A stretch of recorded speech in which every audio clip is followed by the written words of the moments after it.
Hello, I'm Maycio, and tonight I'll be presenting the network I constructed for Tire Consulting. Tire Consulting is a company that has 3 departments. In each department, what the issue was, each department wanted to be connected on a local network using only 3 network addresses.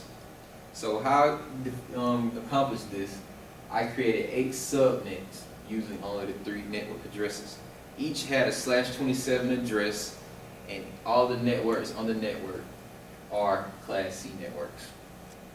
The RIP on each network has to be in every router on the network in order for every end device to communicate. If you don't have the RIP from each network in every router on the network, you will not be able to communicate, let's say, PC1 to the backup server or PC1 to any other end devices on any other network. The only devices that will be able to communicate will be the end devices on the same network.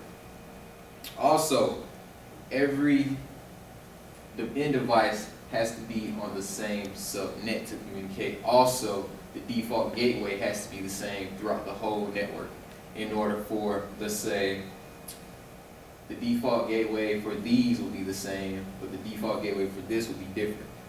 This is because the default gateway allows, let's say, PC3 here to get out of this network and communicate with, let's say, the backup server. And the default gateway on this backup server allows this backup server to communicate with anything that comes through the router. And that goes back to the RIPs as well. Subnet mask is determined by the IP class. The IP class is determined by a range of IP addresses. These IPs are above 192 and higher, which determines them to be Class C. And Class C has a subnet mask of 255.255.255. And once you have the subnet mask, all of the end devices on the network will have the same subnet mask because they've been subnetted.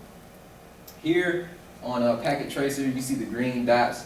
These are just indicators showing that the connections are good and that they're live. You see them blinking now. That's just to simulate real life. Now I'm going to demonstrate a packet being transported through the packet tracer. All you have to do is go here. I'm going to do it in simulation mode. I'll grab a packet here, put it on that printer, put it on PC2. As you can see here in the diagram, you have 2 packets waiting to be sent. I'll hit here on autoplay capture and we'll see it work. As you can see, a packet is being sent from the printer to the switch. The switch gets the packet. Also, you may see it sending out to everything on here. This is just it communicating with all the networks on the device. You will see it marked here because the packet wasn't sent here, but it came to this PC. Now, the PC has received the packet, and now it's sending it back to the printer to let the printer know that it received the packet. And you'll see the check mark here, and this also is just running some other pieces of the packet. But here, down here, it says in progress. It's going to send in another one, another confirmation packet, and you're going to get your result message here in a second once it finishes that. Now, Packet Tracer is an awesome tool because it lets you see what your network will be like before you actually build it, show you what you have to do, give you your IP addresses and everything. And down here, you'll see it's successful. The packet is successful. Now I'm going to send it to another device on another network.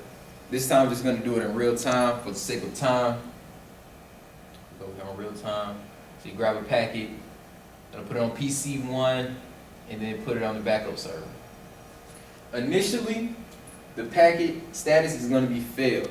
This right here is expected because with the networks, they have to learn other networks in order for them to communicate. So a first fail is initial. So what we're going to do, we're going to go back and do it again, and we should get a success. So back with PC1, backup server, and now we have a successful message. Like I said, all the networks, they have to learn networks. Just like with people, you have to learn before you can communicate.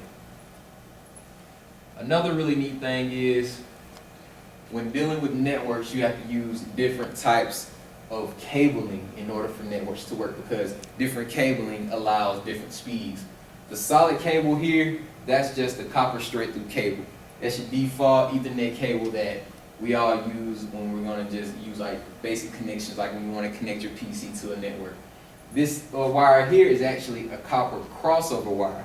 You use this wire when you're directly connecting an end device directly to the router. It's different because it can handle more power that the router may demand other than a switch, because a switch actually just divides the power between the devices that's coming from the router. This one right here is a serial DCE cable. That's strictly for communications between two routers. And this will conclude my presentation. Does anyone have any questions?